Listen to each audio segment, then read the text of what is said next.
இன்னைக்கு நம்ம தேங்காய் சாதம் எப்படி பண்ணுறதுன்னு பார்க்கலாம். அதுக்காக வேக வச்ச சாதம், தேங்காய், ஒரு 3 பச்சை மிளகாய், ஒரு பாதி பெரிய வெங்காயம் பொடி பொடியா கட் பண்ணி வச்சிருக்கிறேன், 1 டீஸ்பூன் உளுந்து பருப்பு, அப்புறம் 1 டீஸ்பூன் கேஷ்யூ நட், கொஞ்சம் சோம்பு, 1 டீஸ்பூன் அளவு கடலைப்பருப்பு, ஒரு 1/2 டீஸ்பூன் அளவுக்கு பெப்பர் பவுடர், அப்புறம் ஒரு 1/2 டீஸ்பூன் அளவுக்கு ஜீரகம், கருவேப்பிலை, கடுகு, தேவையான அளவு உப்பு, எண்ணெய்.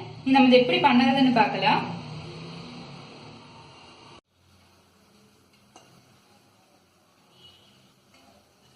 கடாய் சூடாயிருச்சு. ஒரு 3 டேபிள் ஸ்பூன் அளவுக்கு எண்ணெய் விட்டுடலாம். எண்ணெய் நல்லா காயட்டும்.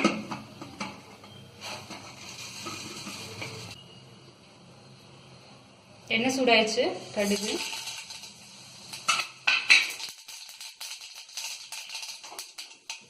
கடுகு வெடிச்சிருச்சு. எடுத்து வச்சிருக்கிற கேஷ்யூ நட், அப்புறம் உளுந்து பருப்பு, ஜீரகம், கடலைப்பருப்பு, சோம்பு,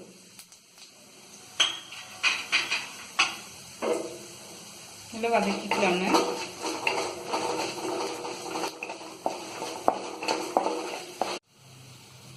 எல்லாமே நல்லா வதங்கிருச்சு. இது நம்ம வெங்காயம் சேர்த்துக்கலாம், கருவேப்பிலை, அப்புறமா பச்சை மிளகாய். வெங்காயம் கொஞ்சம் நேரம் நல்லா வதங்கட்டும்.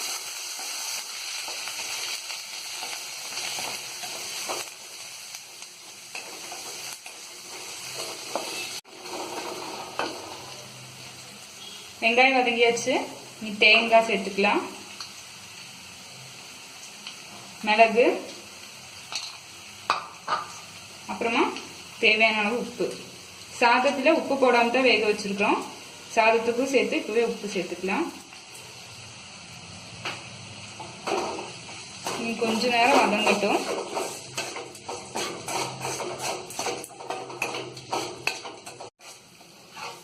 தேங்காய் வதங்கினது போதும். இனி நம்ம எடுத்து வச்சிருக்கிற சாதத்தை இதுல சேர்த்துக்கலாம். நல்லா மிக்ஸ் பண்ணி விட்டுடலாம்.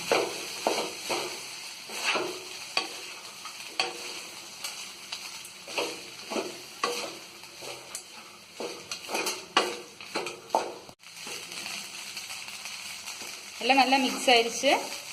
அதே மாதிரி சாதம் நல்லா சூடாயிருச்சு. இனி ஃப்ளேம் ஆஃப் பண்ணி வேற பவுல்ல சர்வ் பண்ணிக்கலாம்.